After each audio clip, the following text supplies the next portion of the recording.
Who's this? Where are you calling from? Is this me? Yes, it is you.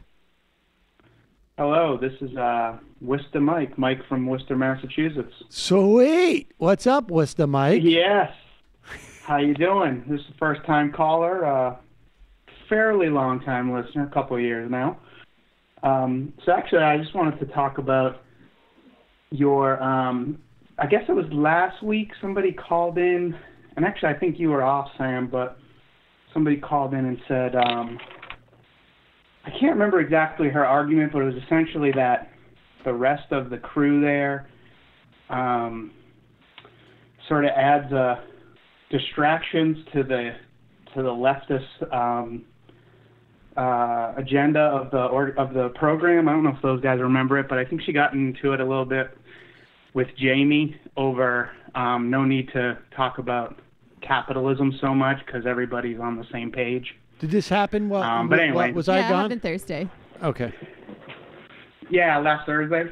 So anyway, the reason why I was calling was a couple of years ago I started getting into the alternative media, and I only listened to right-wingers, and the reason was I'm hardcore left, have been for years now, and I was like, I got to understand their arguments. I got to see where they're coming from. But what I realized is that they don't really have any arguments, and what they have is a bunch of talking points that are just really straw man themselves, if you will.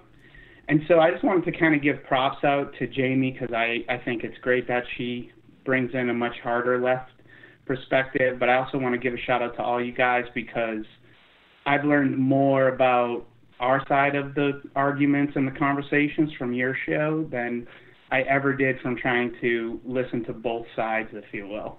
And so with this, I hope Steven Crowder calls you up. I know he's not going to, but I hope he does because I'd love to see you wipe the floor with him just like you did with Charlie Kirk.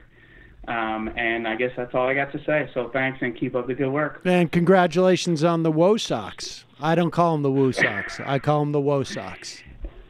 Yes, and I know you're going home in a couple of weeks, so I live in Nebraska right now, so I live in flyover country. I'm ready to go out and vote for Kara Eastman. I'm glad you guys are giving her some voice out there too. I don't hear much about her on the national media, so yeah, I think it's. I mean, the polls aren't looking great, but it you know what you also don't hear about is the amount of money that's been dumped into her to the Republican side in that race. I mean, and it is amazing she's making them spend that kind of money there. But hopefully she'll get another bite at the apple. But I appreciate the call, Mike. Yeah, thanks, Mike. Here's a question for you. Here's a quick question for you.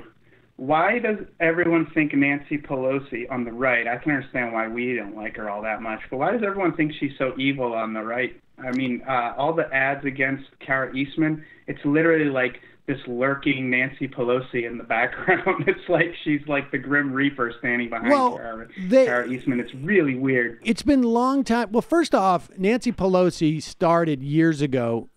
She was more progressive than she is today, right? She was a member of the Progressive Caucus. But you got to remember the legacy here is that she's from San Francisco. And 12 years ago, the President of the United States got on national television and said, I want to propose an amendment to change the Constitution so that gay people can't get married. I mean, we are not that far out. It just sort of fell off a cliff on some level. But 10, 15 years ago, they couldn't stop talking about San Francisco politics, and that was code for gay people. And so there was a legacy built there. I mean, on some level, it's really just like there's still vestiges of that. You know, they did it with Obama, and it didn't work very well. Like they talked about Chicago-style politics. Nobody knows what that means. Like honestly, and it's a much older cohort that had any sense of it anyways. It means urban, right? Well, it does, but not necessarily. I don't think no more so than any other city.